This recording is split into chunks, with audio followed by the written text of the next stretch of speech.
This episode of Going in Raw is sponsored by DraftKings Sportsbook. Week 1 of the NFL season is here, and a new season means new ways to get in on the action at DraftKings Sportsbook, an official sports betting partner of the NFL. And if you're ready to place your first bet, try betting on something simple like picking a player to score a touchdown. And then maybe you can do that touchdown dance you've been practicing to celebrate your win. So score big with DraftKings Sportsbook, the best place to bet touchdowns. Download the DraftKings Sportsbook app and use code RAW. That's code RAW for new customers to get $250 in bonus bets when you bet just $5 and get 1 month of NFL Plus premium on us. Only on DraftKings. The crown is yours. Gambling problem? Call 1-800-GAMBLER. In New York, call 877-8-HOPE-NY or text HOPE-NY 467-369. In Connecticut, help is available for problem gambling. Call 888-789-7777 or visit ccpg.org. Please play responsibly. On behalf of Boot Hill Casino and Resort, Kansas. 21 plus age and eligibility varies by jurisdiction. Void in New Hampshire, Oregon, and Ontario. Bonus bets expire 168 hours after issuance. For additional terms and responsible gaming resources, see dkng.co/ftball. NFL Plus premium offer available only to new and former NFL Plus subscribers. Additional NFL Plus premium terms at nfl.com/terms. Hey, Friendo, Steve here. Hey, Larson. Welcome back to Going in Raw, the only pro wrestling podcast you need to be listening to. On today's episode, we're talking about the Go Home Dynamite episode. Go Home. Your Go Home is burning down, Larson, because Hangman Adam Page. Sorry, that was stupid. That was bad. Can we start over? Let's start over. All right, if you must. We're live. We can't start over. No, we can't start over. Yeah, man. So Hangman Adam Page burned down whose house? Swerve's house. Yeah, man. Fantastic Go Home angle here heading into All Out. Of course, we'll be doing our live reactions to All Out on Saturday, so be sure to join us for that. I was just alerted that the live stream page I put up apparently is for the wrong time, but I believe it starts I changed it to the correct date. What did I have it at? You had it as today. Oh, it's definitely not happening today. No, it's not Saturday. It's the September 7th, not today. Not a special Thursday pay-per-view happening there. That would be a rarity in wrestling these days. To have a weekday pay-per-view, it just doesn't happen. Bring back Taboo Tuesday, darn it. Yeah. No, don't do that. That sounds horrible. Anyways. No, why not? That so sounds we're going like to talk fun. about. We're going That to sounds like a lot of fun. Let's talk about Dynamite, specifically this closing angle. So there was a video released by AEW about Swerve buying his childhood home in Tacoma, Washington. Yeah, it was very clever. Really well done. It was really heartfelt, thing. Emotional video where Swerve, details the story of his time in the house getting foreclosed on, and now that he signed this new AEW contract, finally got an opportunity to buy this house. Mm-hmm. And given how much of an emphasis was put on this video by AEW, you had to think it's going to come into play. Mm-hmm, yeah. We're going to get some symmetrical storytelling. We had Swerve bust into Hangman's house last year. Hangman's got to do something to this house. Mm-hmm. Sure enough, he did something. Yeah. He burned it to the ground just like he said he would. I didn't notice this in his Tron prior, but someone on social media posted a still from his Tron. And there's a still of what in his Tron? Burned out house. Well, there you go. Yeah, dude. Unless someone's really good at Photoshop and just made it up. When I saw this video of Swerve being so straight faced with it too, so genuine, I was like, wow, this is really nice. Yeah. and then you think about it for half a second, it's like, oh wow, they're gonna burn this thing to the ground. It's gonna be great. The only question is, when are they gonna do it? And it makes total sense. We saw last week when Swerve obviously struck just another massive nerve with Hangman Adam Page. Hangman had no response but to leave. But here's the great thing about it. This is simply a case of fuck around and find out. Because Swerve deserved this shit. You do not go into another man's house and cut a promo over their child sleeping. You do not do that and expect nothing in return. This is really terrific stuff. It's honestly a blueprint, a template, if you will, for what they should be doing with the rest of AEW. And there's other feuds in AEW that I appreciate. I think they're doing a good job with, but this is clearly feud of the year material stuff here. These two characters are just the absolute, giving us a flawless feud, just an absolute perfect feud between these two. It's entering into the realm for conversation. of one of the best feuds ever at this point, I feel like. Because you have two really complex, interesting characters with real dimension. You mentioned earlier, Swerve, all that he did, all the pain he caused on the road to becoming champion, and now that's all being revisited upon him. And from Hangman's perspective, the through line for him has always been his insecurities. As first it was, I'm not as successful as my friends. I'm not as decorated as my friends. I haven't won as many championships as my friends. Well, he overcame that, and he won the AEW title. Now he feels like he couldn't even protect his family. Yeah. And that is just eaten away at him to such an extent that the end of Dynamite is literally Hangman Page sitting in his own personal hell after burning down Swerve's house. Yeah. Just the character arcs for both Swerve and Hangman have been great. And the build has made sense. It's felt natural and organic. Apart from that one Swerve promo where he was like, hey, thanks, fans. Yeah. Nothing has felt out of place. Yeah, it hasn't, and it also hasn't been a linear feud. Just from one spot, match, stuff happens. It's taken, basically Swerve's entire world title run without Hangman Adam. A lot of that chunk was without Hangman Adam Page, and then his arrival, and even Hangman's, the point for him to get from his return to where he is now, has been just honestly one of the most interesting performances and B character arcs that we've seen in modern pro wrestling. This is up there with everything that's been just really, really good over the past 10 years. And I mean, at the end of the day, who's to say 3 years from now, this is not the kind of thing that they can keep on going back to. We know Hangman signed for a long time. We know Swerve just signed an extension for a long time. And so this is the kind of thing that they could just keep going back to with organic character shifts that can happen specific to this feud itself. And it's been just absolutely creatively one of the best things on television. And last night was so perfectly executed. There's a lot of different ways they could have gone about this in terms of burning down the dude's house. That could have been overdone or cheesy or whatever, but they nailed it. I'm legitimately curious production wise how they did some of the stuff that they did. I mean, specifically the burning down of the house. But it's all been really, really good stuff. The rumor right now, of course, is that the cage match is going to main event. Which that segment, how couldn't it absolutely should, and it shows. Look, if you can tell compelling stories outside of the titles, then you're in a really good situation. If you can tell main event feuds outside of the title, then you're in a really, really good situation. Kudos to the entire let's talk about team what this segment means for All Out, because as mentioned, Tony Khan announced it was going to be an unsanctioned lights out steel cage match, which means this match won't go against or won't be credited to if you win your win-loss record in AEW. In an official capacity, this match never happened. So going into it, you kind of felt like Hangman had to win. Otherwise, he's going to lose 3 matches in a row to Swerve. Now that this is officially unsanctioned, therefore won't be applied to their win-loss record. This would be 4. Yeah, this would be this 4th match. It's the 3 previous matches that Hangman has won.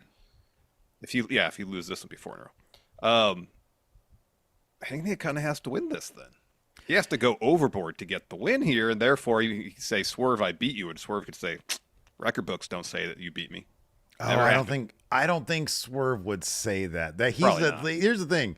This matters so much more than a regular win or loss. And on top of that, I think somebody noted on Twitter, I noticed, and I haven't verified this myself, but apparently like the roster page has been updated on AEW's website. The win-loss records. I saw they scrubbed the win-loss records, so it doesn't matter anyways. But it does, I guess, technically speaking, allow for Swerve to get a rematch for the world title because he doesn't have, a loss on his record. So from AEW management, I guess, from the story perspective, it will matter. But from Swerve's perspective, this is going to be the kind of thing that just absolutely burns him, so to speak. No pun intended. If he loses it, I mean, for both men. But yeah, dude, I always say whoever had the bigger thing happen to them should be the one that comes out on top. We just saw Toni Storm. The bigger thing happened to her, the shoe attack with that great visual Mariah May up on stage, the blood everywhere. Toni had to win that. Whoever gets the big beat down or the big thing happens to them, But they Toni usually didn't win it. Toni lost. Yeah. And it was before their Texas death match, I think, that Swerve busted into Hangman's house. Hangman lost that. And Hangman lost that. So what does that tell you about this? Swerve's going to lose. Yeah, that could be. That could be. Because think of it, obviously it's bad for Swerve for him to finally get his childhood home, to buy it. It's in his possession. Yeah. Gets burned to the ground. This match means basically everything to him. This is his opportunity to get revenge against Hangman.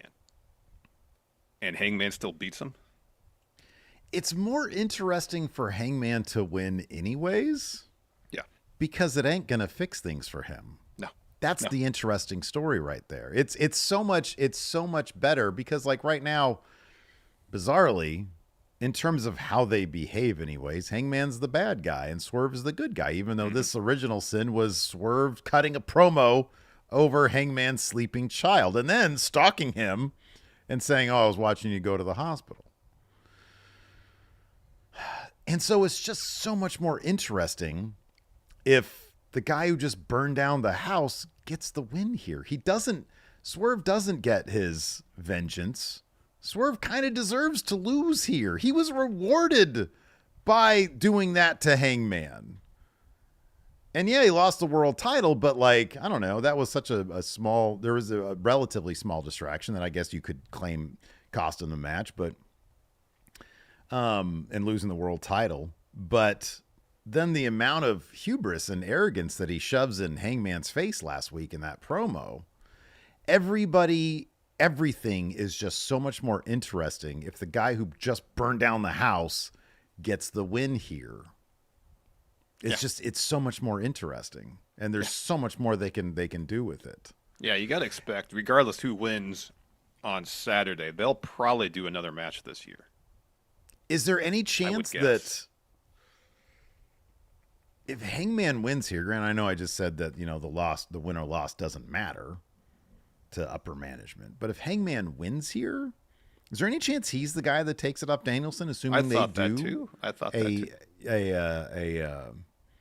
Because if this madman character of Hangman Adam Page finds a way to sort of, if this burning down of the house was sort of the catharsis he needs, he lost the match against Darby, for example.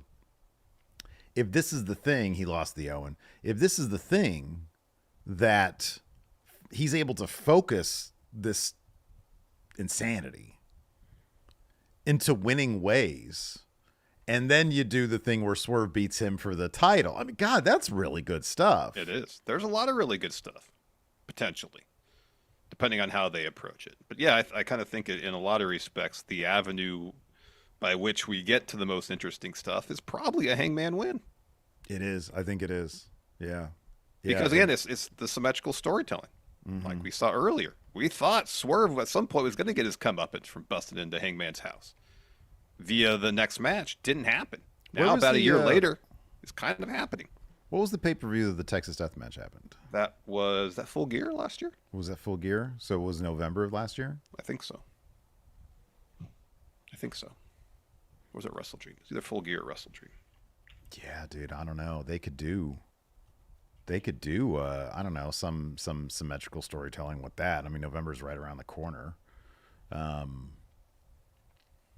So yeah, I don't know, but this is a feud that obviously clearly Tony Khan has understood is his A story in the company. Yeah. Title be damned. Yeah. I mean, you've got the challenger for the world title right now, Jack Perry, getting, condescendingly talked down to by Jon Moxley, trying, I guess, in a bizarre effort to recruit him to his own weird version of the Blackpool Combat Club now. No more indication there from Moxley as to what exactly is happening here, if this Shane World Order is a real thing or if it's just Moxley building his own crew of being like, now I guess the Blackpool Combat Club, I guess, are good guys. If this is going to be sort of a meaner version of that. Yeah, I don't know. I mean, they fought the Conglomeration last night, which are really good guys. So yeah, they're super good guys. Conglomeration. Yeah. Will Ospreay is like one of the top baby faces in the company. Yeah, right. Yeah. Yeah, I don't know. There's no illumination in terms of what Mox's motivations are or where he's going. He just really wants to have a conversation with Darby Allin. Mm-hmm. Yeah. What do you think that conversation's about, Larson? Maybe it's a cautionary tale. Mox can be like, hey, you see some of the crazy stuff I did in my deathmatch days? You're taking shit too far, Darby. I feel like that's a little bit. You can do that in a text message. Maybe he doesn't have his phone number. I mean, you can, but something to be said about having to sit down. Hey, Darbs. Hey, Darby, I want you to send her in my learning tree. Come into the Mox Vortex. The Mox Vortex. We got a tease here last night for Takeshita Okada potentially down the line. The Okada's going to be defending that Continental title in a fatal four-way match at All Out. Opponents to be decided on Collision this week. There's 3 qualifying matches. Takeshita's in one of them. He came out after Fletcher got defeated by Okada in the opening bout in the show. Check on him, talk some crap to Okada, throw his shirt at him. Mm-hmm. If this is Takeshita's first major program since having such a standout performance in the G1, that's great because the matches will be awesome. I guess the question is the 4-way at All Out a means to build up Okada's Continental title reign? Look, he just beat 3 other dudes. Or is this a way to get the title off him without taking a pin? You have to have Okada. You can't do that. Okada is Okada. He's got that rub to give. And Takeshita's got to fucking get it from him. One-on-one. Straight up. It's got to be, the 4-way has got to be Okada's way of just like last night, the low blow, cheating to win. By the way, Kyle Fletcher's going to be huge. Oh, he's so good. He's so good. And he's WWE size. If he could figure out the presentation and character aspect, yeah. Super over. Oh yeah, absolutely. They're using him in that role now. Have you noticed, like, it's been opener, where like they know that this guy can bring people in just through his wrestling alone. In terms of the size, he's got it, and the character and presentation stuff. He ain't gonna look the way he looks now with the goofy hair 3 years from now. He'll look like a proper, But yeah, man, boy, that guy can go. Oh yeah. They had Okada. I know Meltzer, those other guys, criticized the low blow finish to this. I don't even have to ask what you think. Go ahead. They understand character. See, this is what Okada's character is to me. It's like, here's an analogy I thought of today brushing my teeth. Good. You have someone like Alex Rodriguez or Roger Clemens or Barry Bonds, Hall of Fame baseball players. Yeah. Who are the conversation of the greatest players of their day, probably surefire Hall of Famers, nonetheless decided to use performance-enhancing drugs to still get an advantage over their competition. Okay. That's what cheating Okada is to me. Okay. He is still one of the best wrestlers in the world. Nonetheless, for him, he's like, I'm going to still cut some corners here. I'm going to still cheat to win. Why not? I'm Okada. Yeah. It's not a perfect analogy, but no, I like it. In terms, and it fits in with Okada's character now perfectly. Mm-hmm. Yeah, you can tell he's having a lot of fun. Yeah, and his character work is so good. Yeah, and it's just it's so different than what he was doing in New Japan. So maybe if someone's expecting New Japan Okada to step into AEW and kind of keep doing the same thing, this would seem like a disappointment. But from day one, where he stepped in and was doing this heel stuff, I'm like, oh, I'm in. This is something new we haven't seen from him. Yeah. And it's wildly entertaining. Yeah. And what we saw last night shows that it can kind of exist away from the Young Bucks. I know he's got like a elite match and he's still affiliated. He's got the 4-way on Collision, or the 8-man on Collision, and he's still affiliated with them, everything. But like, you can't link him up too much with them. You got to start having the dude do his own thing. So this 4-way, the matches on Collision. The 3 qualifying matches are on Collision. Yeah. Are going to be Orange Cassidy versus Brian Keith. Obviously, Orange Cassidy wins. Yeah. Are they going to try to make these? These are okay. So here, this is going to be the match then. Orange Cassidy, Mark Briscoe, and Konosuke Takeshita. That's going to be the match. Yeah. Because it's Takeshita versus the Beast Mortis, who I love the Beast Mortis. That match will be awesome. This is going to be a great match. And who is Mark Briscoe taking on? Lance Archer. Yeah, it'll be Mark Briscoe. Although Lance Archer in that match would be pretty fun. No, the matches will be really fun, but like these are foregone conclusion matches. Yeah, for the most part. And the 4-way is going to be a lot of fun, but I feel like it's going to be Mark Briscoe probably eating the pin. I mean, yeah. And then Takeshita he'll beat Okada. They need to do that. Takeshita, I feel like that G1 that Takeshita had was kind of a turning point for him. They put him in there. New Japan gave him, I'm assuming at the behest of AEW, you're going to put him in there. He's got to go pretty far. He's got to have a pretty good run. Mm-hmm.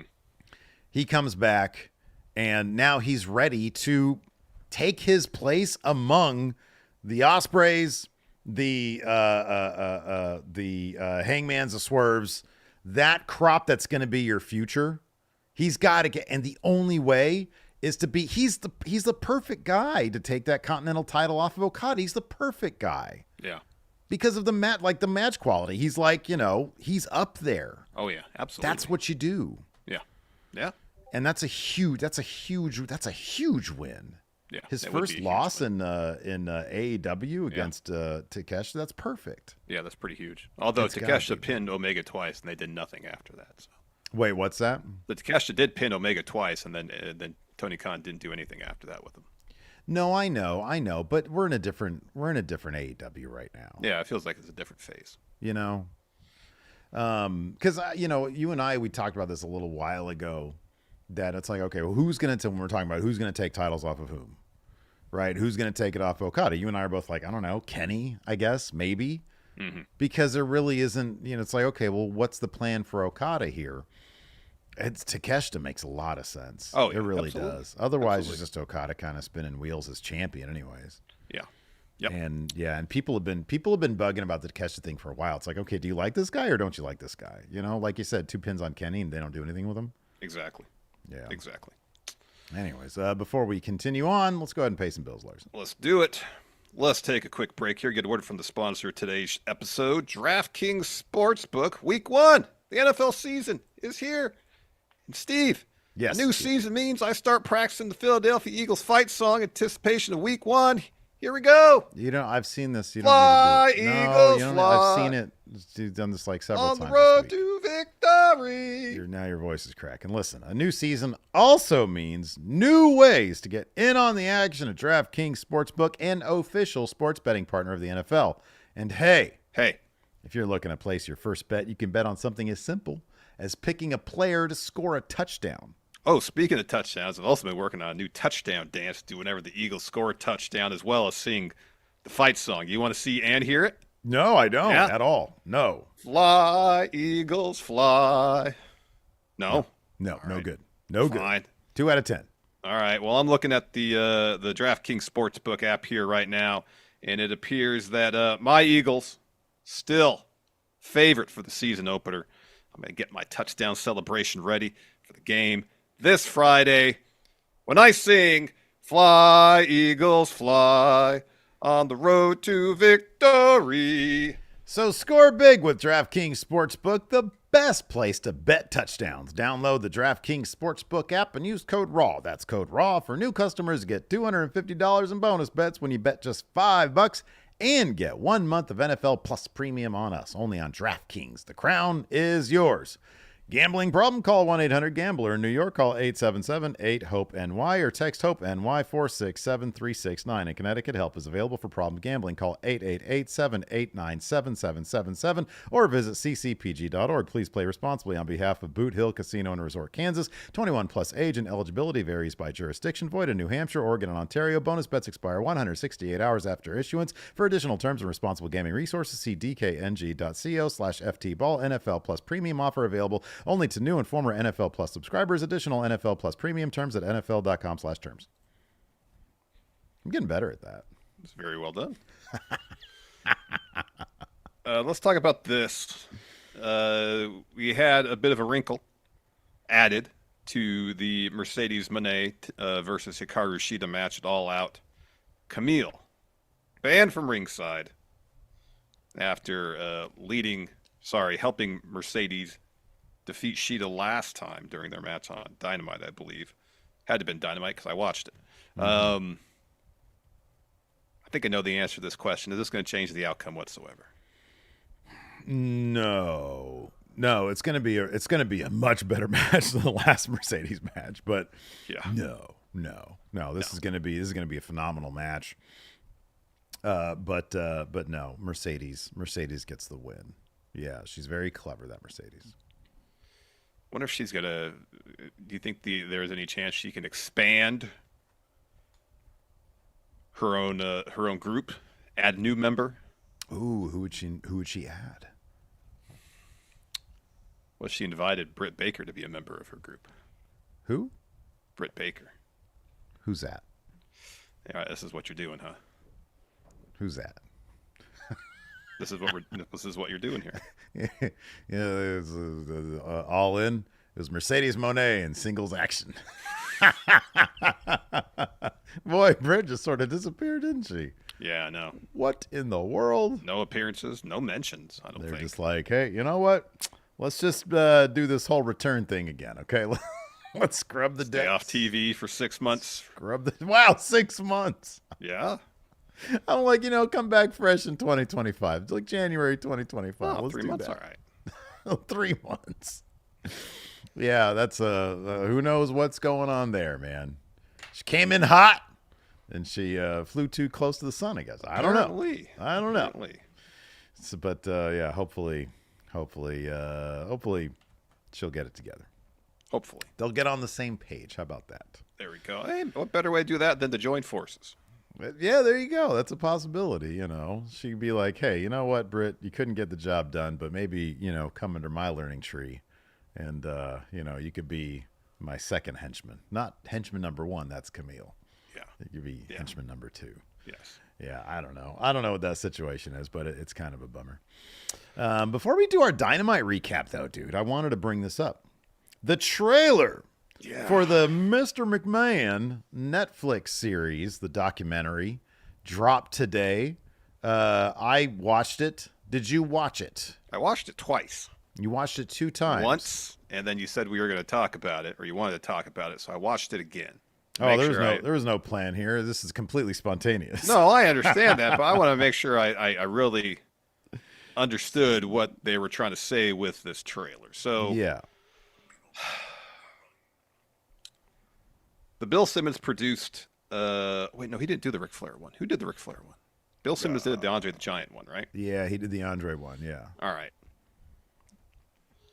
So I'll say this: much like the Ric Flair documentary, which was like the stated thesis of it by Ric Flair himself, was I didn't like Richard Fleer.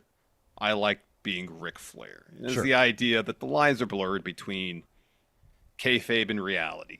A line that McMahon literally says in this trailer. Exactly, and that's why it came to mind. And I guess based on that, the immediate concern I have about this documentary, we got 2 minutes of footage put together with some interview bits. The concern based on that, though, is they're going to try to do the thing where, well, Vince started becoming the Mr. McMahon character backstage too, as a way to potentially explain his deplorable behavior. The issue with that, there's plenty of deplorable behavior that Vince was accused of prior to the Mr. McMahon character ever being on TV. Yeah, I got that feeling too. It's funny because you bring that up, and literally the first line in the trailer is people have wondered who I really am. And yeah, there is going to be that obvious, he says the portrayal of me is I'm a bad guy. And then Triple H says, thing with Vince, there's always a character with him. He always shows you what he wants to. One of the, I think, and again, I'm gonna watch this thing. We'll talk about it here on the show. Yeah. One of the things that is going to be interesting to observe with this is how the interviews conducted, because a lot of this was done before the lawsuit. Mm-hmm. Yeah, production started in 2020. And I'm reasonably certain that a lot of the interviews were conducted well before the lawsuit. I would imagine, yeah. So before you get the harsh reality of what this guy is, you've got people talking about him on camera, and it kind of feels like a lot of these little quotes here, like from The Rock, who's been known to say a lot but actually say a little. Talk a lot, say a little. Triple H, well, there's the character, Mr. McMahon. And I just wonder how much of those would have been way different, and they wouldn't have been able to get them, by the way, if these interviews, if these actual thoughts from these people who know him pretty well would have been conducted after the lawsuit. Again, there's no way. You see how they are in these press conferences, these, fake ass press conferences they do after the shows. Whenever presented, Triple H, I don't know anything about it. I didn't read the lawsuit. I don't know. Come on, we know that you knew something. You had to have. That'd be bizarre if you didn't. And so, it's like the trailer that I got so far, like what I got out of this is there's going to be a lot of bullshit, because it's one thing, like in the case of Ric Flair, to be a self-reflection of, I didn't know how to function as my real self.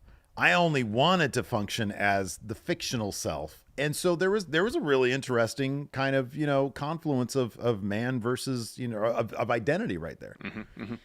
This seems, the trailer alone just feels like what you said. It's going to be kind of an excuse for that. And I have no idea how they're going to handle it, because it's like, what, I don't know, a minute deep before you get, it's a minute into this 2-minute trailer that they get into that aspect of it.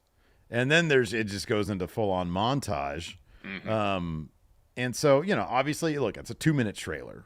You can't gather a lot from it. And it's a 6-hour documentary, right? And it's a 6-hour documentary. I think if there's anything that's going to be taken from this, I think of interest, I think it'll probably be in the first hour when they're talking about what his upbringing's like. Because I just get the feeling, and maybe I'll be wrong about this, but I get the feeling that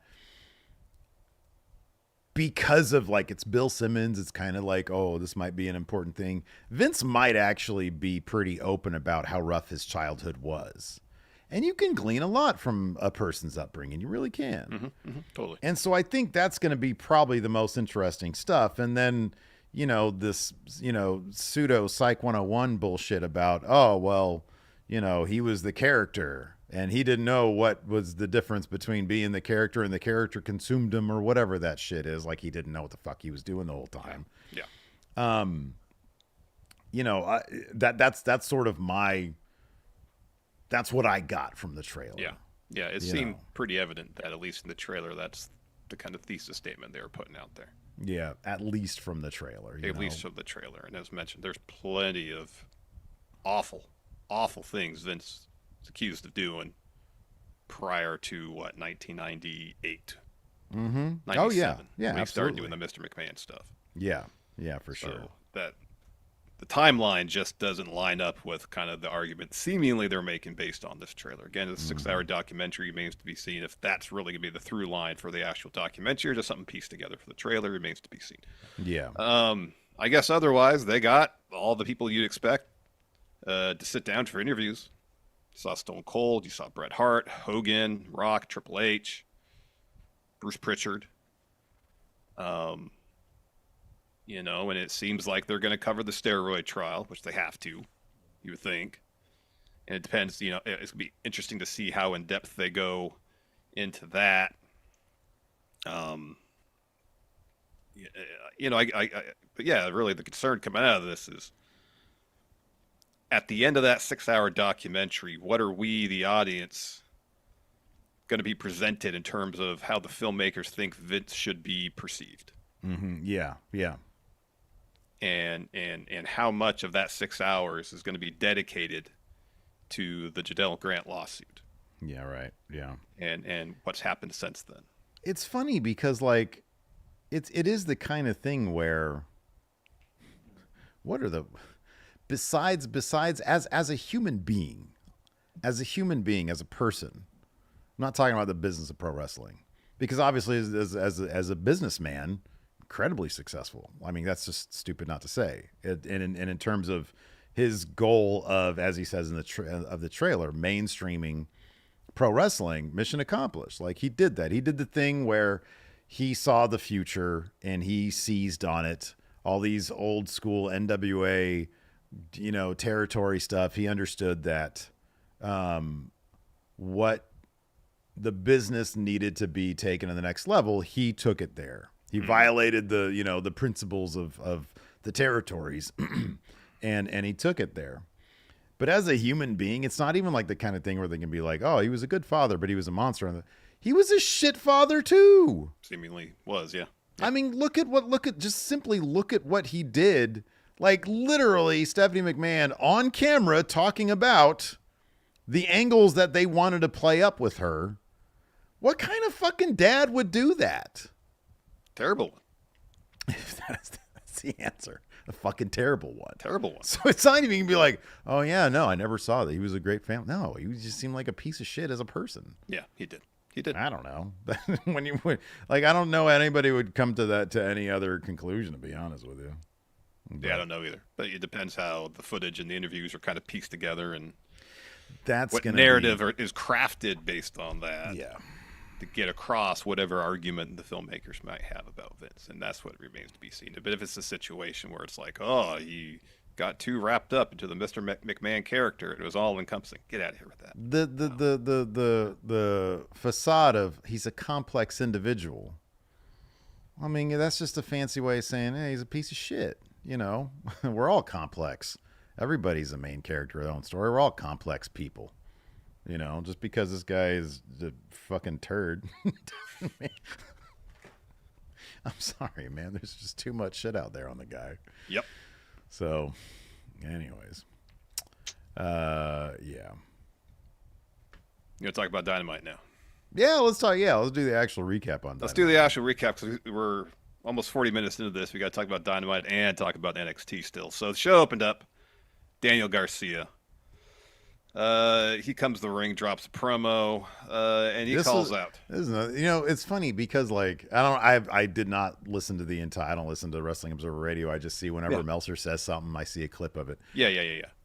This opening segment, way more WWE than that Okada match was. Oh, yeah. Way more. Yeah. Because just another long, and look, Garcia, I think that he's improved huge on the mic. I think he's, it's good stuff, and his general thesis is good stuff. Don't get me wrong, and I hope the guy, is promised the world by Tony Khan, and he gets it. I love Daniel Garcia. I love him in AEW, right? I'd love him if he was in Chase U. But this shit is so long. It takes forever to get to the point. Essentially, it's two guys yelling at each other that they're gonna paralyze the other, essentially. The whole argument is, I'm going to break your neck before you break mine. Yeah. Which in terms of delivery, it's good because the intensity is there for both people. Does it need to be an 11-minute segment? Probably not. Yeah.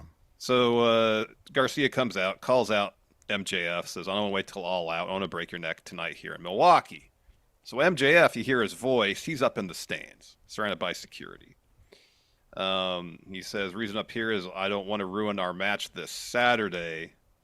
I don't want to make any excuses when I paint the mat with your blood and break your pencil neck. Unlike you, I don't attack people from behind because I'm not a coward. Yeah. And Garcia says, everything you say is fake. It's a lie. Just like how you talk about your love for AEW. He mentions going to Turkey to get a hair transplant, and that didn't even work.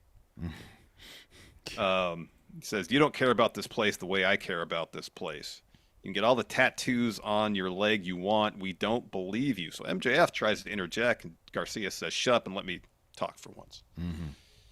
Says, last week said I was obsessed with ruining your life. I want you to suffer and the people that love you to suffer too. If you could ever find a woman that'll pretend to care about you longer than a year, I want you to marry her, to have a kid with her. But just know that every time you pick up that ugly-ass baby, you're going to feel a tingle from your neck all the way down to your toes, and you're going to think about me. And Max, your kid is going to ask you if you were a wrestler. You're going to have to say the truest thing you've ever said in your life. I was, till Daniel Garcia ruined my career, ended my career. So MJF's retort is, wow, look, you finally learned how to cut a promo. I was a fan's favorite until they turned on me.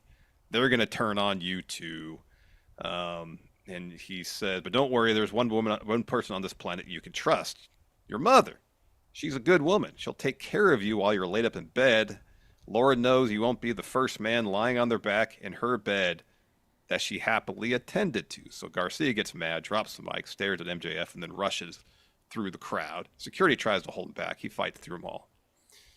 He finally rushes up to MJF and kind of being a hothead about things, understandably, maybe the more than being a bit more strategic, he just runs right into a fist from MJF. Busts him open. So MJF takes a sip of wine, kneels next to Garcia, lifts up his head, and says, in this life, they said every man must go through hell before they reach paradise. I want to do something for you that you refuse to do for me. I want to thank you. You've woken up something in me that has been dormant for far too long, and as a token of my gratitude all out, I'm going to send you straight to paradise, and for that, you could thank me later. Now, if you take it on face value here, go-home math favors Garcia. But the story beat of Garcia literally running up to MJF just to eat a fist, I wonder if that's more indicative of how the match is going all out. Garcia loses that because he's completely and totally overwhelmed by emotion. And if, assuming there's two matches, he wins the second. Yeah, you're right. I feel like he's got to learn. You know, he can't just walk into this, beat MJF. They might give him the visual pin or a visual submission or something like that. I think so. But yeah, he's got to learn. He's got to go in there and understand what MJF is before he, then is able to topple him, and that makes for a much interesting story. So yeah, I could see them taking this to a couple different matches. Honestly, they should do a trilogy and have Daniel Garcia win 2 and 3. Yeah. If they really want us to understand, okay, this dude is a part of your future. This guy is going to do, bigger things. Sorry, people are saying here it was actually the wine bottle that he was drinking wine. MJF. Oh yeah, right, yeah, that makes sense. Busy taking notes, and it was quick cut. Apologies. Yeah, bottle. It makes more sense why he got busted open then. Yeah. Man, that was really quick swing of the bottle then, because that was fast. Yeah, man, melee weapon right there, dude. I guess so. Anyways, if you're up in the crowd and somebody attacked you, what melee weapon would you have handy? If you're, fresh from the concourse, from the concession stands. 12-inch hot dog. Just a big fat sausage across somebody's face. Assuming this as advertised, it actually is 12 inches. If it's 10, you're fucked. Yeah, I know. After that, we had a Willow and Conglomeration interview. I know that I should just be cool with people having fun. Really can't stand the Conglomeration. This is Bully Steve. This is Fuddy Duddy Steve. I can't fucking stand this. It was fun the first time. That was months ago, dude. That was so long ago. And maybe a little bit fun the second time. Look, I love Mark Briscoe. Briscoe. Long time ago. I got to listen to Mark Briscoe talk all day. The Conglomeration's kind of ruined him for me, to be honest. A little bit. Yes. I go back to doing the weather reports. That shit's hilarious. I know. So Renee asked Willow, you can ask Willow a question that says, hey, you and Stat will have a face-to-face on Collision. And so Willow just has to stand there and listen to Mark Briscoe talk. Yeah. Will Ospreay steps in. He's tagging with Orange Cassidy, Kyle O'Reilly, trios match for the main event. And so she asked, Will, how do you feel being an honorary member of the Conglomeration tonight? He says, I'm pumped. He thanks Mark. But he asks Mark, do you have any words of wisdom for us? So, of course, Mark just starts, it's just stream of consciousness stuff. Mm-hmm. Yeah. And he says, I got a call the other day from Kyle O'Reilly. It says that he got himself, Orange and Ospreay, a match against Blackpool Combat Club and Pac for the Trios title. And he's calling to get Mark's blessing. Kyle O'Reilly, you're a grown man. If you get yourself a title opportunity, you take it. Yeah, you got to take it. You don't ask Mark Briscoe for his blessing here. Yeah, right. Yeah. It's easier to apologize than ask permission, right? Is that the I saying? agree. Hey, that's always been my philosophy. I'm surprised to hear you. I'm not necessarily saying I espouse that philosophy. I'm just saying that's something people say. Yeah. So Mark, of course, gives his blessing, says, "We're the Deus Stupendous." This is one of the most stupendous lineups that's ever set foot in the wrestling ring. He just gets everybody fired up, and they just go charging off for the match that was in the main event. So given that both of us are anti-conglomeration, Larson. Have you seen their new shirt? It's actually pretty cool. No, but this is the time of the week where I get on shopaew.com and shop. It's the ransom note approach. How does that make sense for the It doesn't, but conglomeration? From a design aesthetic, it looks good. Come on, Shop AEW. I always have a hard time loading this thing up. Oh, here we go. Shop AEW. Oh my God. It's so slow to load up. Is it so busy? I guess so. All right, here we go. Let's see here. I like the new Mariah May. That's good. Jericho. God, how many shirts? Oh, dude. You know, this might work for like somebody else. Because just in a bubble, the design is pretty cool. It is. In a bubble, the design is pretty cool. That's got to be saved for somebody else, though. Yeah, no good. Oh, wow, they got a Will Ospreay Tiger Driver 91 shirt. He's just dropping somebody on their head. How about that? That's kind of cool. So after that, we had Okada taking on Kyle Fletcher for the Continental Championship. Really fun match. Mentioned the open. Oh, this is rad. This match is awesome. Yeah, Kyle Fletcher, hell of a talent. And you can get the character presentation stuff worked out. Man, sky's the limit for him. Okada, of course, is Okada. He's great, even if he uses a low blow to get the win. I think that's the first match in AEW where one Rainmaker didn't win it. Oh, shit. Did Kyle kick out a Rainmaker? So Okada hits one, then hits a short arm clothesline. So he's looking for another Rainmaker, but instead Fletcher ducks it. He didn't kick out. Oh, okay. All right. Should have gone for the pin then. I know. Okada hits a drop kicks, looking for another Rainmaker. Fletcher escapes, hits a half and half, a tombstone. Okada kicks out of that. So that's when Fletcher goes up top. Okada rolls to the opposite side of the ring, so Fletcher gets off the top rope, hits a slam, goes up top again. Okada grabs the ref, so Fletcher goes, and he's like, hey, what the heck's going on? And he does the ripcord aspect of Fletcher, but sends Fletcher into the ref, so the ref's kind of like, taken aback. And while the ref is collecting, I think it was Rick Knox, collecting himself, Okada kicks Fletcher right in the front area, follows with the Rainmaker to get the win. Yeah. Good stuff for because it's protected for Kyle Fletcher. It is. That's good. It is good. Before we continue on, real quick here, I want to let you guys know that we got some super chats and some memberships. Quattro, the former Jack Marius, dropped a gifted membership onto the community to Joshua Yu. So thank you very much for that, Quattro. Appreciate it. Quattro. That gifted membership from Quattro is part of the Friendo Club setup. If you get that, you get access to all of our bonus episodes, get access to the Big Blue Predictions Challenge. We got the last one. The last event of this Predictions Challenge is coming up at All Out. Form's up right now. The form is up right now. I got to make sure to take plenty of time now. Yeah. Well, I think the problem is last time is he maybe took too much time. Yeah, I need to make sure that I get it done with plenty of time to find spare. some time. Yes, that's what I got to do. So you get that, and then, of course, you get access to all the question threads here. Quattro also, in the chat later on, asked a great question. Was Ricochet on Dynamite this week? No. You know what's wild, too, is that until he asked that question, I didn't even think about it, and I didn't see a person on social media asking where Ricochet No, I was watching it last night. I was like, wait, Ricochet hasn't been on this show yet. I didn't think about it. I did not think about it. Maybe he's still recovering from last week. Maybe. He looked a little blown up last week, so maybe. They're like, look, we got another 22-minute match set aside for you. He was like, what? 2 minute? I could do that. I've been wrestling on speed. I got to get my cardio up. Oh, man. Match is longer 3 minutes. Too much. That's too much. You want me? It's like 7 speed matches in a row. I know. Back to back. Come on, I can't do that. Oh, man. High Plains Drifter with a super chat says, whose hate is hotter? Hangman's hate for Swerve or Larson's for CM Punk? I have no hate in my heart for CM Punk, so the answer is don't give me that look. That's my look. The answer, of course, is Hangman Adam Page. Man, I don't know, dude. I don't know about all that. Do I need to put on my CM Punk hoodie right now? Bit of a toss-up. There. Oh, the one that I gifted you? Hold on. The video's not out yet. We got to wait till the video comes I know. That was the tease. That was a tease. The tease. Jay Smooth, former Big Blue champion.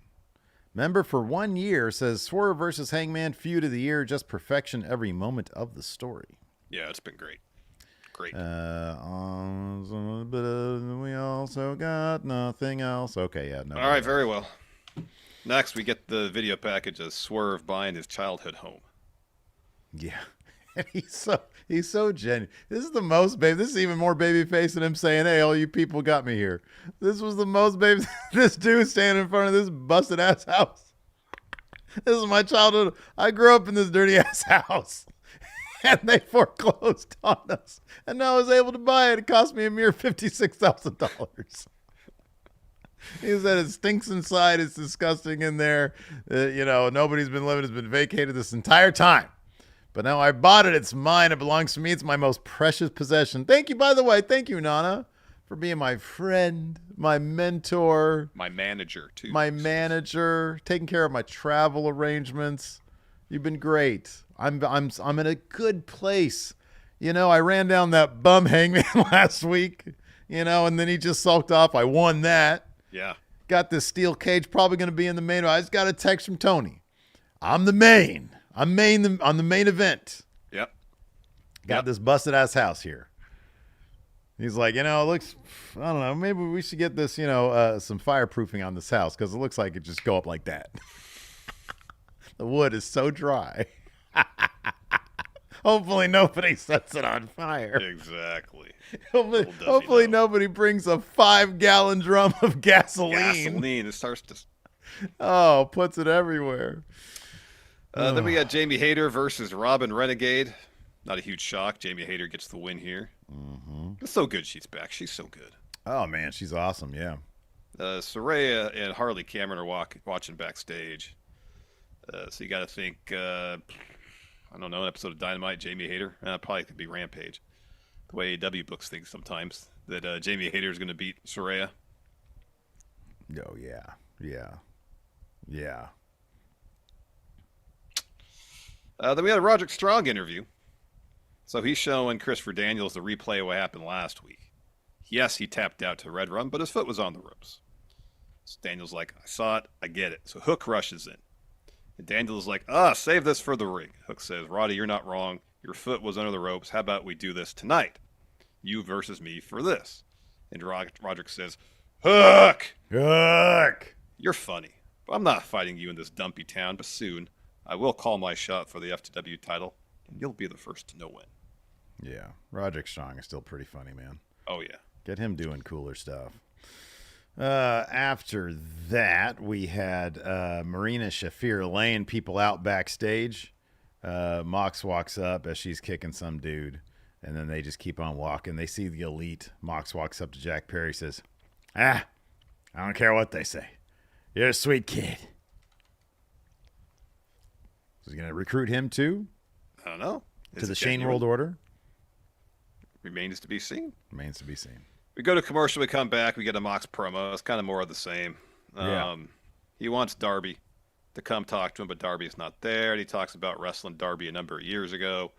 And he says, after I beat the piss out of him for 20 minutes, he looked at me and smiled. And I knew at that moment that kid was special. He says, Darby's his own man. More than that, Darby plays the game the way it was meant to be played, with reckless abandon. He says, getting in this ring is a privilege, not something you're entitled to. He says, I'm not an impatient man, but the clock is ticking. I just want to talk. Let's make this easy. I don't want to apply pressure, but I will, so don't make me. Darby, I just want to talk. And then he and Marina leave. Shane World Order, Darby. 3 words for you. After that, we had the Learning Tree interview.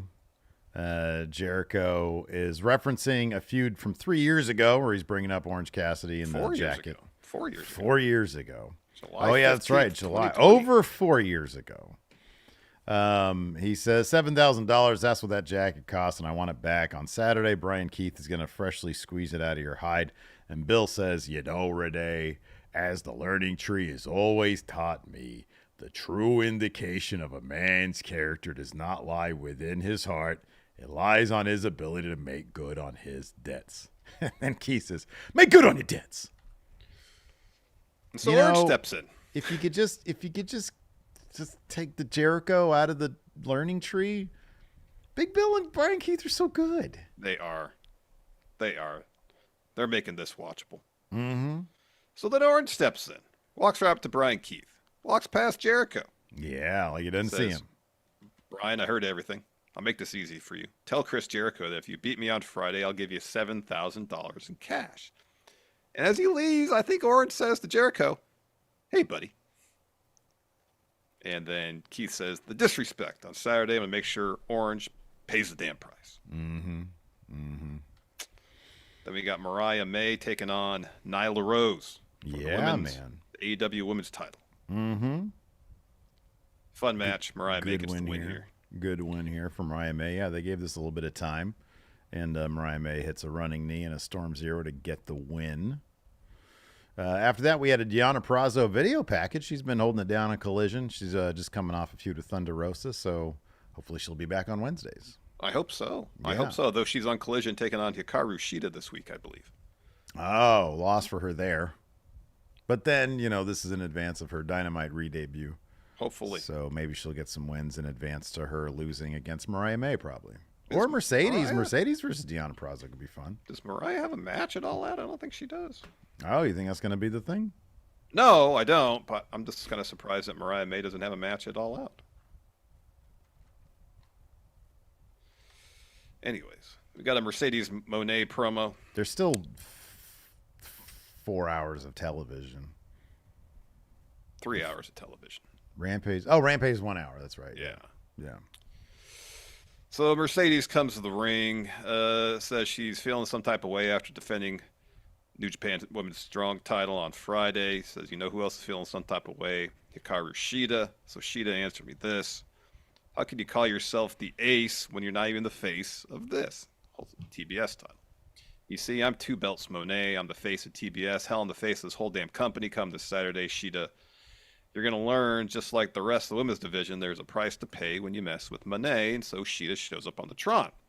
And she says, in our last match, you're one katana away from looking at the new TBS champ until your watchdog got involved. Talk about Camille. You know you can't beat the ace, but I have some news. So Christopher Daniels steps in, says, Camille banned from ringside at All Out. And Shida says, Mercedes, there's some Japanese I know you understand. Sayonara, bitch. Ah.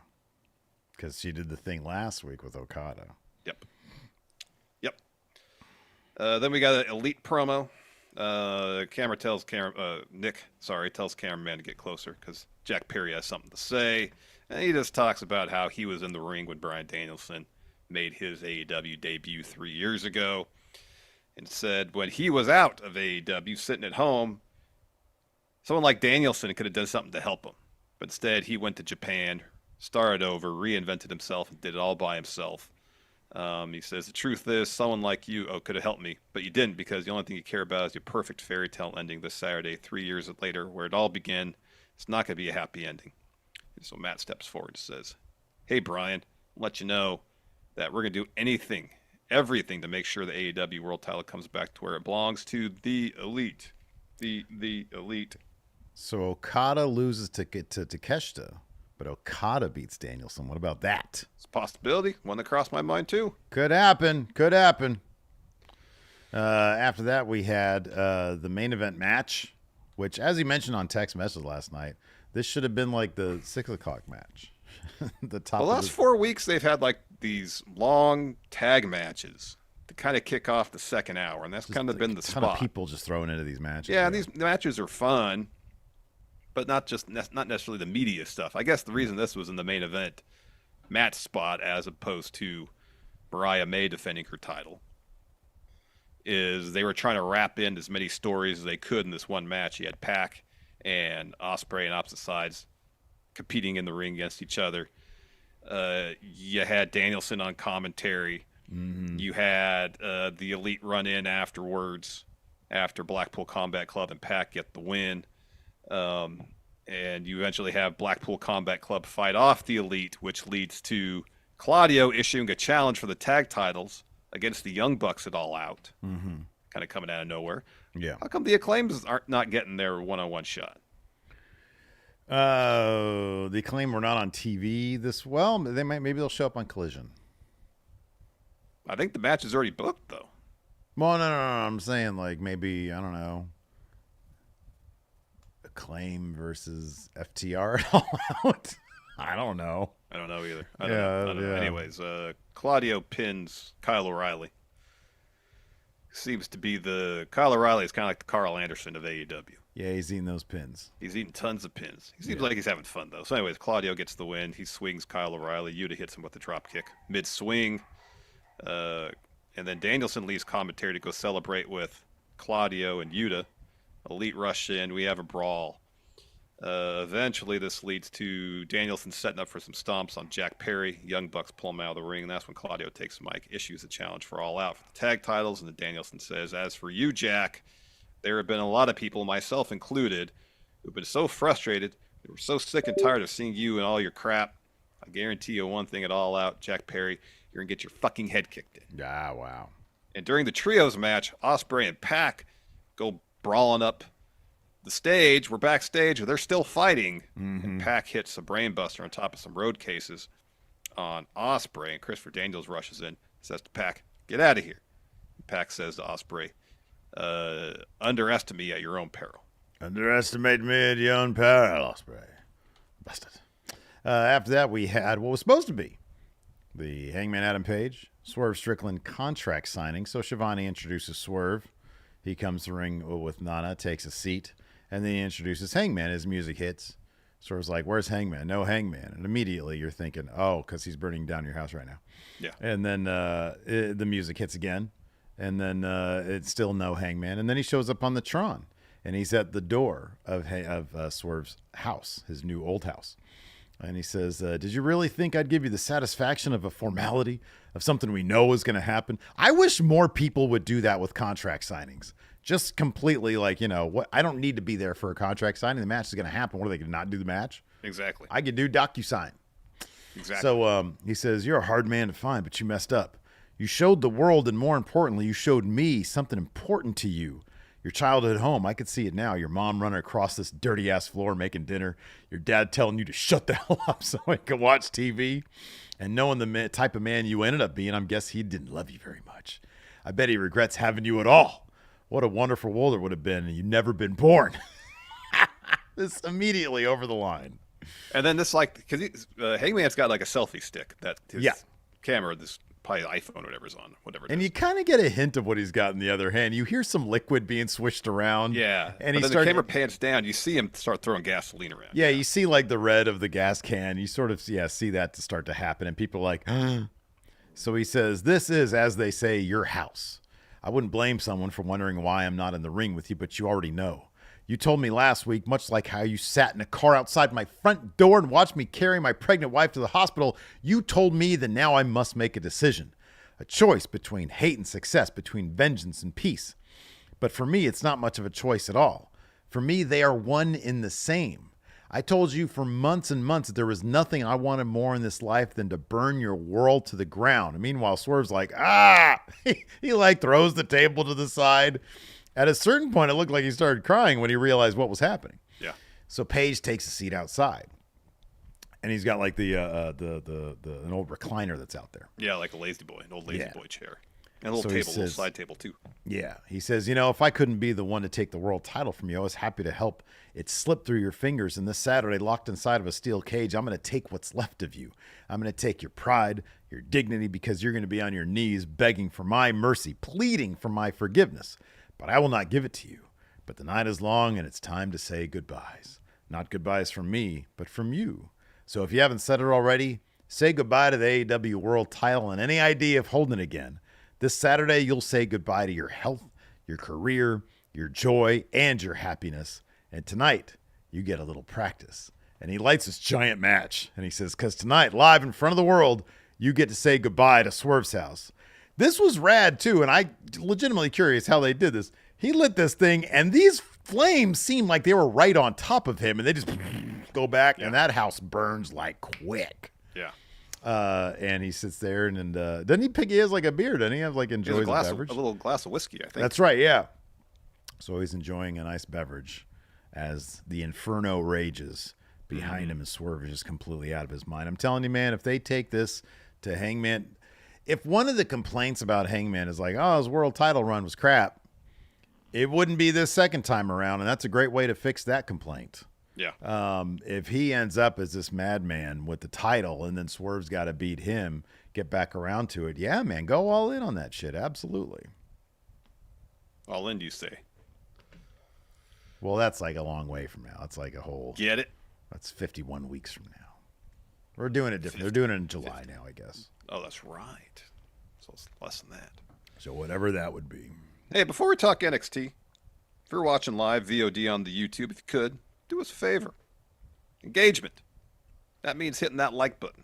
That means leaving a comment. Engagement's good for that YouTube algorithm, as I understand it.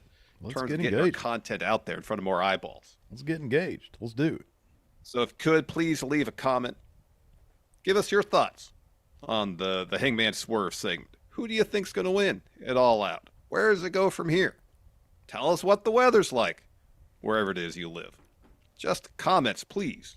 Much appreciated. Smash that like button. This one looks like a thumbs up. Thank you. Here's the thing. Here's the thing. Wait, before you know. No, go ahead. We're not bankrolled by, Russian agents, right? We're just honest podcasters. All we're asking for is engagement. That's all we're asking for. That's all we're asking. We're asking for a comment.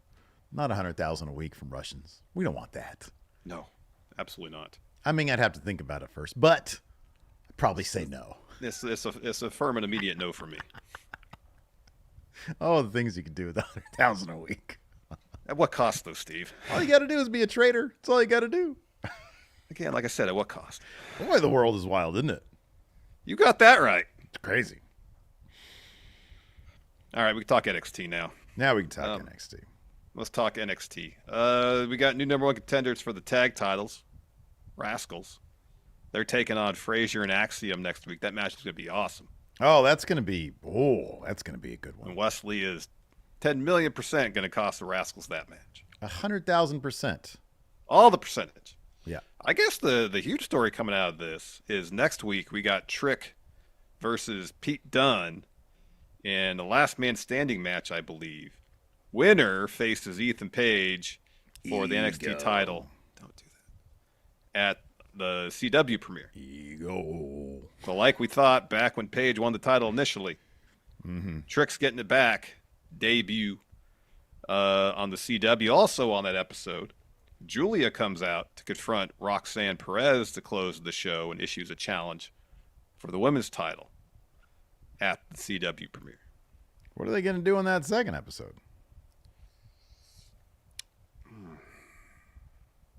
Yeah, they're really loading up that first one, huh? Yeah, right?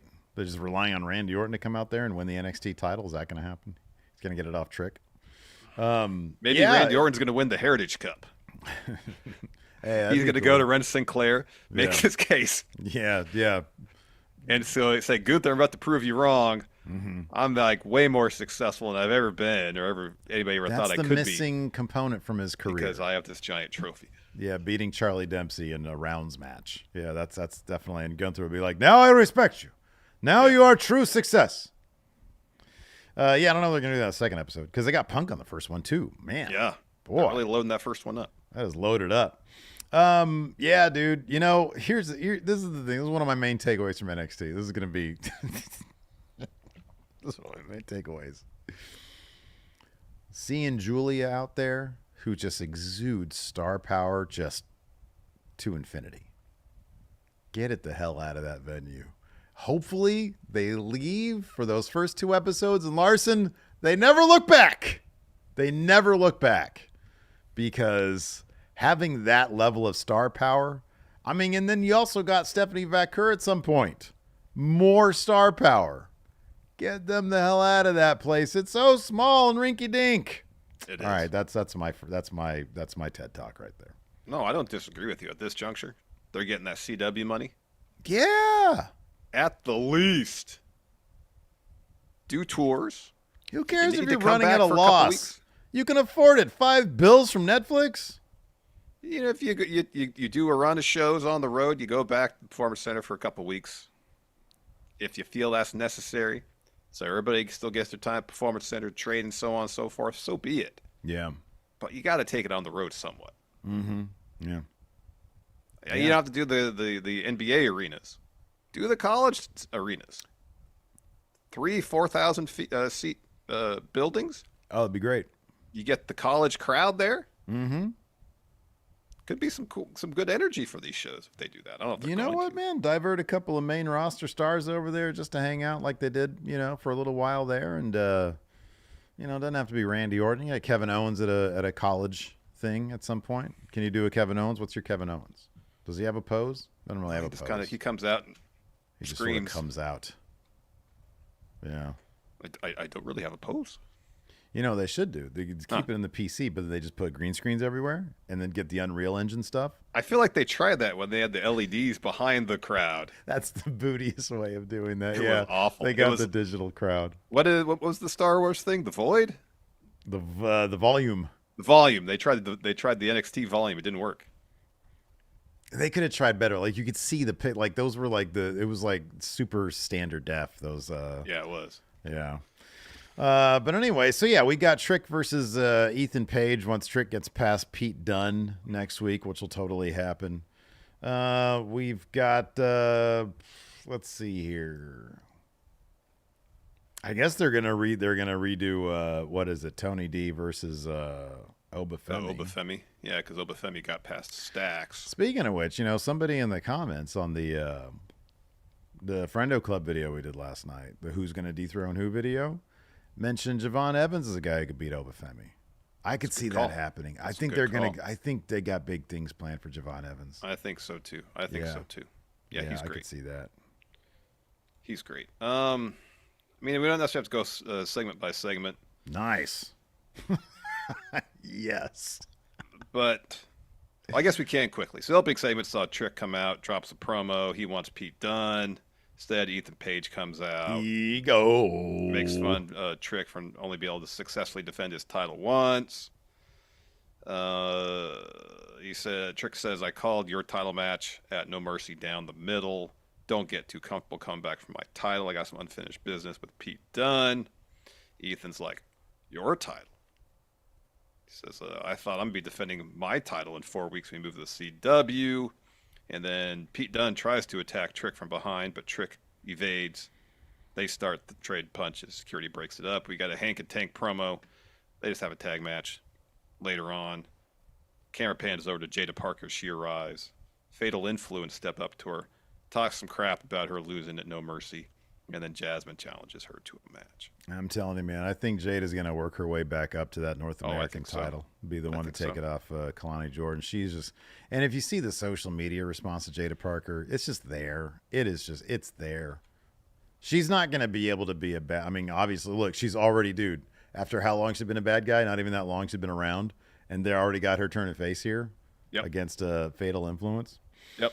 What do you think of that? We never talked about that. The name Fatal Influence. What other variations on Toxic Attraction can we think of here? I know, that's what I thought too. That's what it is. That's exactly what it is. And I like their logo. The F in Fatal is so kind of ill-defined because of the font they use. Yeah, right. Yeah. It's just, I don't know. Nothing about it really pops. Yeah. Yeah. Then we had a three-way tag match to determine number one contenders for the tag championships.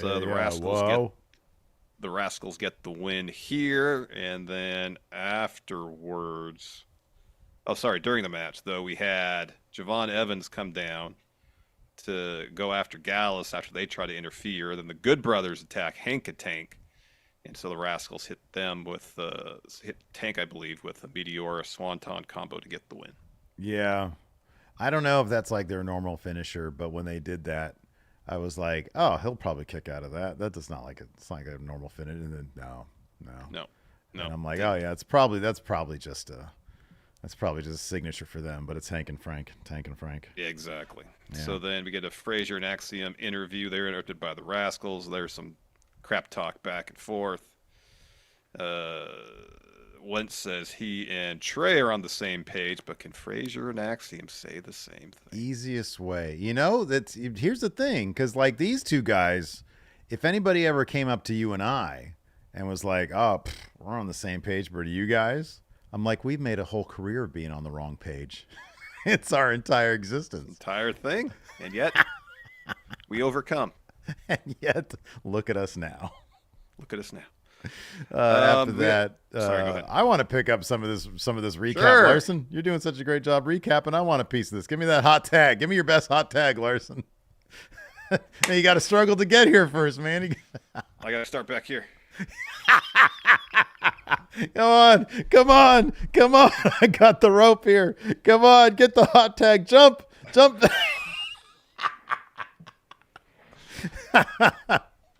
Oh, that was fun. We had a Trick Williams interview. I like that it's on site now with Pete Dunne and Trick Williams. Pete Dunne said it's on site for anybody who is in the diss track music video.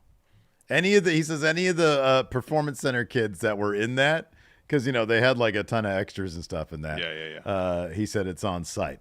So yeah, Pete Dunne rushed in to this, and then a bunch of refs and security come in to break it up. Then we had Lexis King versus Oro Mensa. Let me ask you a question. Yeah. Why is Lexis King winning matches? I don't know, but he wins a lot of them. I know. What is up with that? What is going on here? Maybe HBK is a big World of Warcraft fan. Isn't that what he plays on? Yeah, that's what he's playing on Twitch. Yeah. Yeah, maybe they bonded over that. Maybe, I don't know. It's like, how leveled up is your orc? So good. Yeah, he is. Yeah, Lexus. I mean, you got to win with the cheaty pin here. Maybe they're going to run this back, and Oro will get the win-win. I don't know. After that match, we had the D'Angelo family chatting backstage, and Oro steps in. He's like, it's hard for... sorry. No, it was Obafemi. That was Obafemi. Yeah. Sorry. A lot of Oros here. So Obafemi steps in. Caused a little bit of drama online. where what's her face? What's her name? Rizzo starts talking shit, and Obafemi's like, in some cultures, it's the women's position to be seen and not her. It's like, whoa, buddy, slow down there, Obafemi. Slow down, NXT production staff. So, anyways, I think he was just trying to get under her skin. What's wild is that somebody mentioned on Twitter. I didn't even thought about this. Because his work is so good, Obafemi. But, that's not his real accent.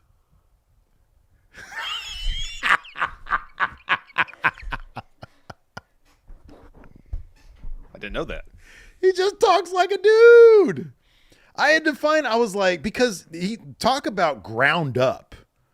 The ground up. It is tough to find anything with, I forget his actual name. Isaac something. Oscar, Isaac, I don't know what it is. Anyways. And so I was like, I saw that on Twitter. Somebody was like, yeah, that's not even his real. I was like, what? And so I looked on Twitter. He just sounds like a dude. I had to look at some old collegiate stuff of his. Yeah. So I thought that was pretty funny within the context of him saying, there are some cultures that say, and I'm like, oh, that's hilarious. Yes, he just sounds like a dude. So anyways, yeah. Tony says Stax is going to take care of Obafemi tonight. Yeah, and then Obafemi leaves, and Tony, he had a lot of bluster here, and then saying that Stax is going to take care of things tonight, and Obafemi leaves, and Tony does look kind of this, looks 3/4 towards the camera, looking like he's about to poop his pants. Yeah. I feel that from Tony D though. If Hilton was standing there, I'd be like, Hilton, he'll take care of you. I'm like, dude, what? After that, we had the No Quarter Catch Crew Collective talking backstage. And the camera pans over to Gallus. They're having a fit. And Joe Coffey is blaming Javon Evans for costing them a chance at the tag titles. And then Ren steps up, says, oh, you know what?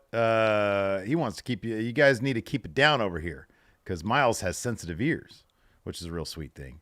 And he's like, why do you guys want to face Evans? And Mark is like, after we move past Javon Evans, we're coming for the Aids Cup.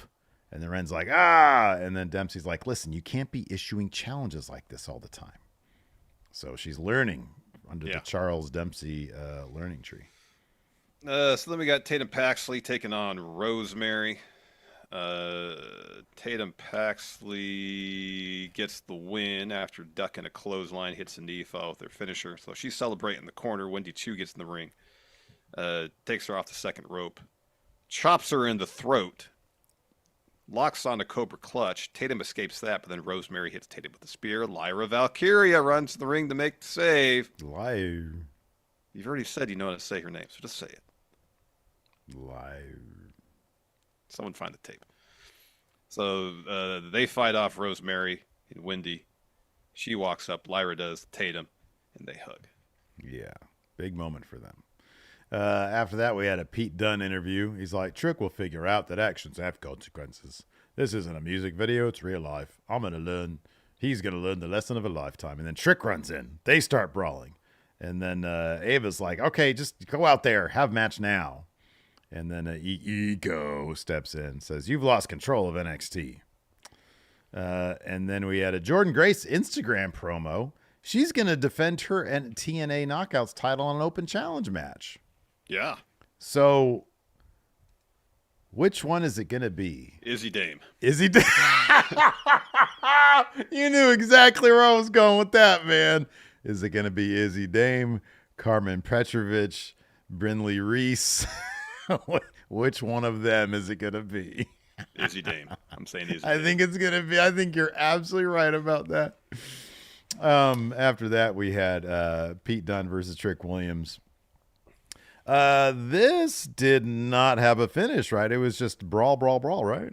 It was a count out because they did the leg sweep bit through the announce table. So they both got counted out. Yeah, that's right. Yeah. It was a fun match, though. It was really fun. It was chaotic stuff. Yeah, no, it was cool. Tons of fun. Then they brawled at the end. Everybody came out to break it up again. So that's what the impetus was for Ava doing the last man standing match next week. Then we had a Ridge Holland video package where explaining his actions. Explained himself, yeah. He's like, why did I do what I did? Because they failed. Chase U did what they always do, win the big one and fail to keep it. Does he think Duke would have done what I did? All he did was criticize what I did, and Riley's no different. They got a tag title shot at Heatwave. They accepted my help to get there, but at Heatwave they told me to stay home.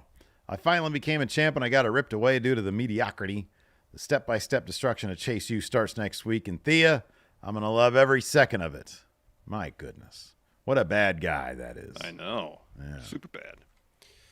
So then we get Brooks Jensen backstage. He's just milling about. Sean Spears runs up to him and says, thank you for taking out Blade and Nofe. And he says to Jensen, this whole time I was thinking I was the one saving you, but you're the one saving me. So Brooke asks him, so why do you think you're manipulating me? Spears says, don't care what people say. I only care about what you think. Thanks again. And he leaves. So Dion Lennox, who's in the background reading a book, walks up to Spears and calls him out. Walks up to Jensen and calls out Spears for a psychological manipulation. Yeah. So Spears is gaslighting you. Brooks is like, what are you talking about? He's like, he's gaslighting you. So is that going to be Dion Lennox's thing? He's going to walk up and maybe some hard-hitting home truths from Dion Lennox. Yeah, maybe. After that, we had Joe Coffey versus Javon Evans. And Javon Evans gets a win here, even though, Cedric Alexander helped him out, though. Yeah. So that was nice. Because, of course, Gallus is trying to get involved. Corkscrew Splash got the win here. Then we had Lyra and Tatum in the locker room. Lyra Valkyria. Say it. They're happy to see each other. Man, they're happy to see each other again. NXT. There's so many segments. What? There's so many segments in this episode of NXT. Yeah, there's a lot of segments. So anyways, Tatum wants to play with toys, and Lyra is like, no, let's just fight people. Then we had an Ava interview, announces the last man standing match. Then we had Obafemi versus Stax, and Oba obviously gets the win here with the power bomb. Oh, he beat the shit out of Stax. Now knowing, let me ask you something. Now knowing that Obafemi is faking an accent, can I do an Obafemi impression? Probably a terrible idea, right? Bad idea. Really bad idea. Just want to make sure. Just want to make it sure. You know, maybe I'm piloting our own good idea, bad idea series like I got over at Wrestle Juice. That would qualify as bad idea. Bad idea. Okay. All right. After that, we had Brinley Reese and Carmen Petrovich chatting backstage. Carmen asks how Enofe doing, and Ashanti listens in, and he says, "I'm sorry to hear about Enofe." Offers Brinley a rose. Eddie Thorpe steps in. What did Ashanti say? Mr. Plutonic or DJ? Yeah. I think he called him DJ Plutonic. Yeah. That shit is wild. That shit is fucking hilarious. Ashanti gets points for that. What's up, DJ Plutonic? You should have called him DJ Friendzone. Oh, goodness. That's so, Eddie Thorpe walks in, tells Brinley not to take the rose. So Brinley and Carmen leave. And then Ashanti says to Eddie, "Let me do my work. You're going to get this work." Yeah. Nothing will beat DJ Plutonic, though. They should make that a lower third. After that, we had... is that Javon Evans talking with Javon Evans talking to Ren Sinclair, because earlier on, Ren was like, all right, I'm gonna have people make the case to me. So Javon's Evans is sitting there looking at the Heritage Cup. It's like, maybe I'll hold this someday. And so Ren says, all right, lay out your case to get a cup match. And so that's what he does. He lists his bona fides. And Ren says, I think you deserve a Heritage Cup match. Let's do it. So Dempsey walks in, and Ren tells him, hey, you got a match against Javon Evans. And Dempsey says, why? And Ren says, I did what you told me to do, is have people make their case. And Dempsey asks, well, is it official? And Ren says, well, I don't know. Evans is going to talk to Ava now. So the Dempsey storms off. Yep. After that, we had Jasmine Nix versus Jada Parker. Jada hits that running hip attack for the win. Afterwards, Fatal Influence attacks Jada. Parker fights him off till JC hits her with her discus forearms, so no doubt that'll be a match between them. Yep. After that, we have Kalani, Lola, Vice, Izzy, Dame, and others watching a monitor. I must have fast forward through this. Fatal Influence steps in. JC's like, if you want aura, we have all the aura. And Jordan's like, I'm not going to let you poison our locker room. We got the best women's division because of what we do in the ring, not your petty attitude. And then JC tells Jordan that her days as champ are numbered. Did I get that right? Because I just read your notes. I did not see that. Yeah, I mean, as far as me, I watched this a couple days ago, so I remember that's how it went. I want more DJ Friendzone. DJ Platonic, you want more DJ of that? Huh? Plutonic. Then we got the Roxanne Perez promo, and she's just kind of like celebrating her win at No Mercy. No Mercy. And saying basically, I'm starting to set records, break records. No one's gonna beat me. I'm still gonna be holding this title, and so everybody's waiting for Julia to come out. Instead, we get the amazing Chelsea Green. Oh, she's so good. Julia's great too. So Chelsea comes out and says, "We're expecting somebody else." Rhetorical question, Roxy. Anyway, there's a lot of speculation about who Roxanne is going to talk about and who's going to interrupt her. As we know, I'm beloved by the entire WWE universe. Do anything for my fans, will almost anything. Regardless, here I am to interrupt, and nobody's going to tell me that I'm not the number one contender. So that's when lights come down. Julia makes her entrance. It's just superstar aura with Julia. Yeah, dude, it's off the charts, man. It's off the charts. She circles the ring, gets in Chelsea's face. Or Chelsea gets in her face, takes a swing. Instead, Julia takes her out with a punch and a knee. And then she looks towards Roxanne. Perez steps up to Julia. Julia picks up the mic and says, me, you, CW. So I guess it's not for sure the premiere. Maybe it's episode 2 in St. Louis with Randall Keith Orton in the building. I don't know. That would be really smart. The Julia Roxanne episode 2 or vice versa, whatever. Yeah. Trick versus Ethan. I kind of feel like Julia's first match is kind of the bigger deal. I'd probably put her like main event of night 1, but who knows? Yeah. This is wild. I just saw this on Twitter. Is this even true? Huh. Never mind. It's fake. Oh. Disregard then. Disregard. You got to double check these things sometimes, man. You absolutely do. You can't just say things. Those days where you thought you can get reliable information on Twitter are long gone. Or YouTube, you know? Yeah. Again, we're not getting paid that Russian money, Larson. Just a couple of honest podcasters. Yeah, we are. What would they want us? What kind of info, like, would they want us to be like super AEW shills or super WWE shills? I don't know. Yeah. What do you think? You think Putin likes WWE? He's an E-Fed guy? Is it Putin an E-drone? I don't know. Yeah. Good questions, though. Is he even aware of professional wrestling? I don't know. Yeah. Well, probably an Ilya guy, right? But didn't Ilya grow up in Germany? I know he's from Russia, but I thought he grew up in Germany. I don't know, man. I don't know. I do not know the dynamics. At least when he was wrestling, he lived in Germany. Yeah. I don't know, man. I think whenever they do the training montages with him, he's in Germany. Is there anybody that's like cool that could give us that amount of money per week for us to shill cool things? That'd be nice. I don't know. You know, some sort of nice government out there. Are there any nice governments, Larson? Anyways, all right. Well, you know, you're useless. Let's go ahead and answer some questions. Not the first time I've heard that. Trying to get us paid, man. At what cost, though, Steve?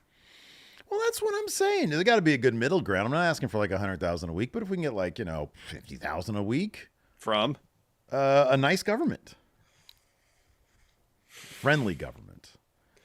Let's answer some questions. All right.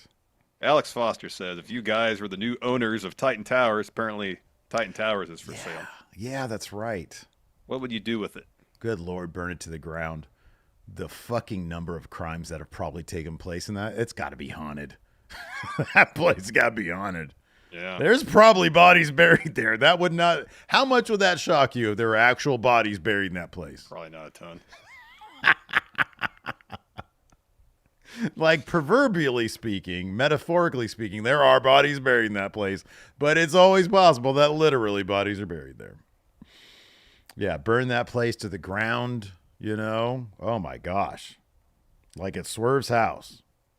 Clown here says, is Swerve now able to write off the purchase of the childhood home as a business expense? Yeah, it was on TV. Yeah, totally. Yeah, could. absolutely. Yeah. Totally could. What do you think was more, his house or MJF's first AEW contract? Remember there was that stuff going around, like the first batch of like non-superstar, like big name contracts were it wasn't very not very much. I don't know, because even if it's been vacant for 20 years or however long, the way the housing market is, I think it's possible. This is my speculation. It's part of an area that was going to be raised for new development anyways. So they just had somebody in chat earlier, this is very savvy, mentioned probably just paying firefighters overtime or something like that, Yeah.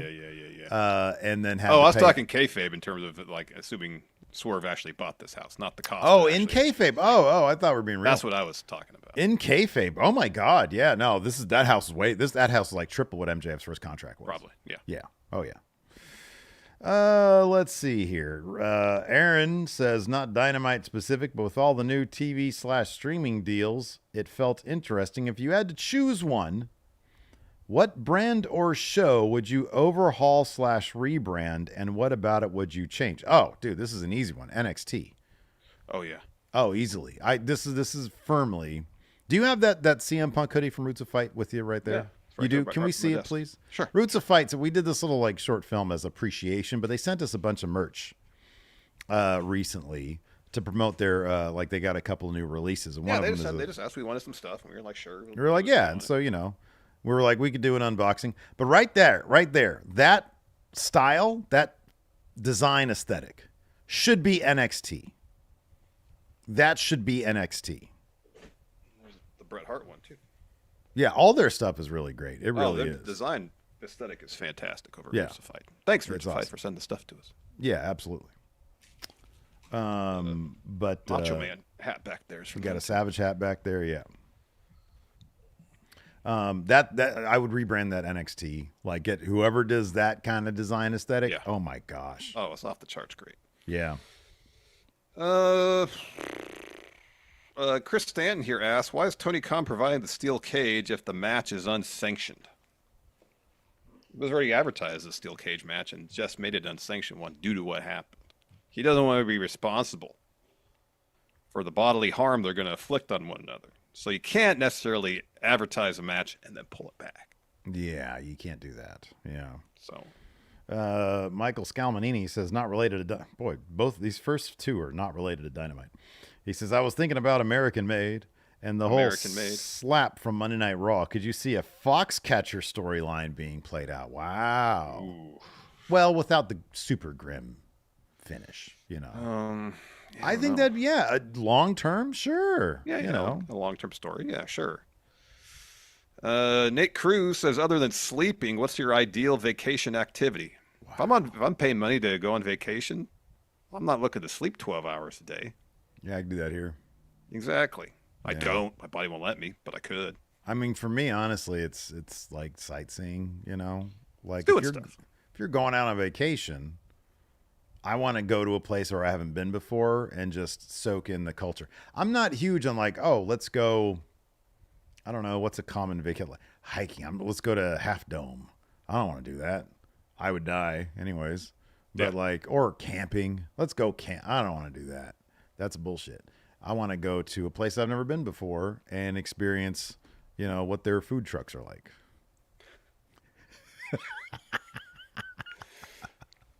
Yeah. You know what I mean? It is fun to go into a new place and experience the local culture. Absolutely. Yeah. Yeah. 1,000%. Mm-hmm. Edward Munoz here says, no question. Just want to say I turned 30 today. I wanted to say thanks, Stephen Larson. I've watched you guys since your earliest Machinima days. I can still remember thinking the first time I heard you guys, oh, wow, it's got the old intro in here. I mean, it wasn't Steve here in Larson. Wait, I'm sorry. Wait, what? So this Larson guy seems kind of nice, but what's up with this Stevie B guy? Who left this comment? Edward Munoz. Oh, wow. That is old. That's like literally the first.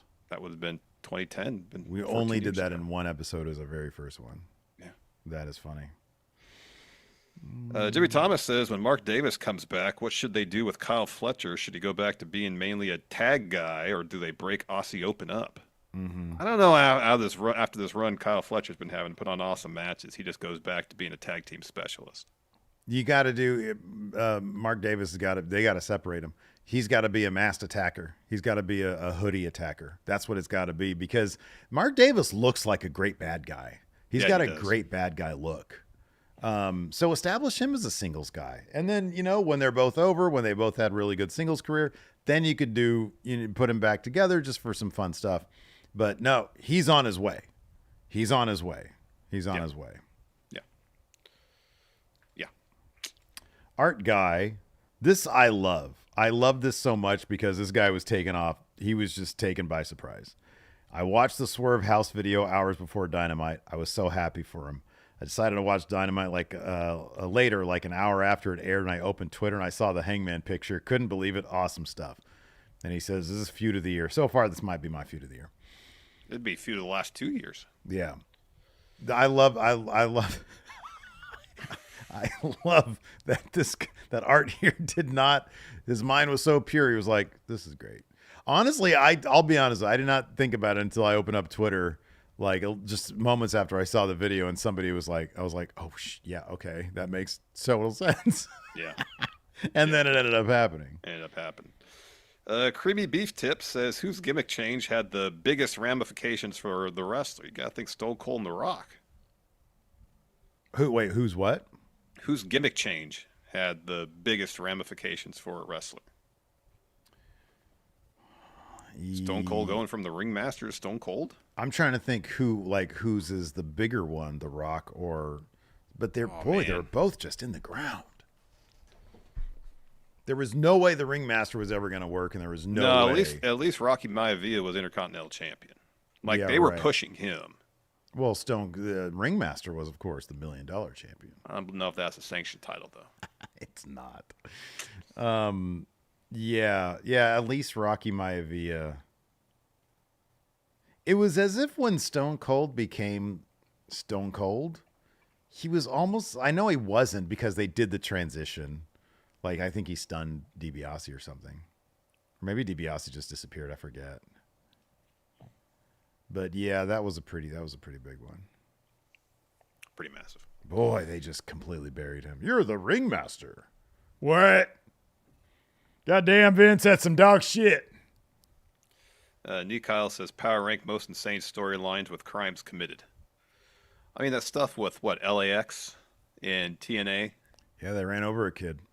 Yeah. Yeah, that was wild. Conan shivved somebody in MLW.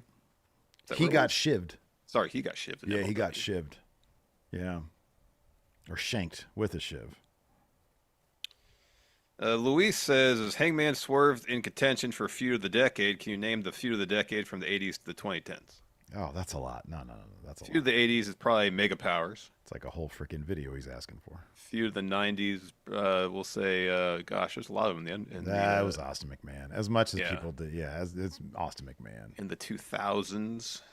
You could maybe say NWO Sting, but I think it was Austin McMahon. In the 2000s. Oh, 2000s, I'd say it's Triple H, Shawn Michaels, and The Undertaker. That was feud of the 2000s. Yeah, I could see that. 2010s. You could Cena, CM Punk, maybe. Roman Brock. Yeah. Probably for the 2020s, for sure. No, I'd probably say, I mean, in terms of the length of it, yeah. In terms of the quality, no, we're even close. Hangman Swerve is way better than anything Roman Brock ever did. I mean, they did. Oh, 2020s? Yeah. Yeah. I'm just saying, like, they main evented how many WrestleManias Roman and Brock? 3, I think. Jesus Christ, was it really 3? I think it was 3. Oh, my God. It was the one we went to, 31. Their main event. Yeah. 34. 34. Maybe it was 4. Maybe they may have been 4. Jesus. Because they did, what, like 38, right? Didn't they do a Mania? Yeah. That's where they reunited all the titles on the line? The titles, yeah. My goodness. It's either 3 or 4. That's crazy. 31, 34, 38. Thank you, True World Order. Yeah, that's crazy. Let's see here. Oh, Jonathan brings up Carlito stabbing Cena in the club. It wasn't Carlito that stabbed him. It was Jesus, right? Jesus, yeah. Yeah, Jesus stabbed him. Los Angeles. At the behest of Carlito, I believe. Former, I think I want to say XPW wrestler. Who, Jesus? Yeah, he was in LA. He was at Wrestling Society X. Yeah, but I think he was also, God, dude, I know we went to go see him, or at least me and Evald did. That dude was in the scene when we were there, when we were like watching. Oh yeah, I believe wrestling. that. Yeah, because a lot of the Wrestling Society X guys were. Yeah, I mean, it was based in LA. Yeah, I'd have to double check, but I'm almost. I only positive. went to the one XPW show. I wasn't going to another one after that.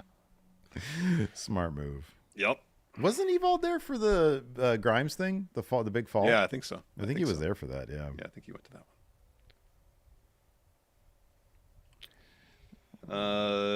Joe Gall says, any wrestler that you look at and think they will most likely win a Royal Rumble in their career. For example, I could see Dom winning one towards the later end of his career. Obafemi is winning a Royal Rumble.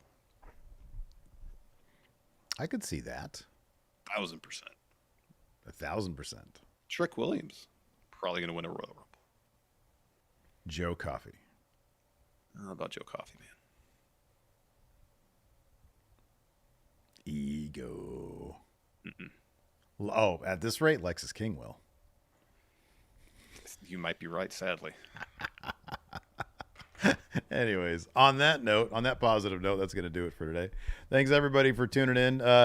Keep an eye out for our AEW All Out predictions coming later on in the day over at the Friendo Club Wrestling channel. Be sure to hit subscribe over there. Hit subscribe over here. Thanks for watching, everybody. We appreciate it. Until next time, we'll see you guys around. Goodbye.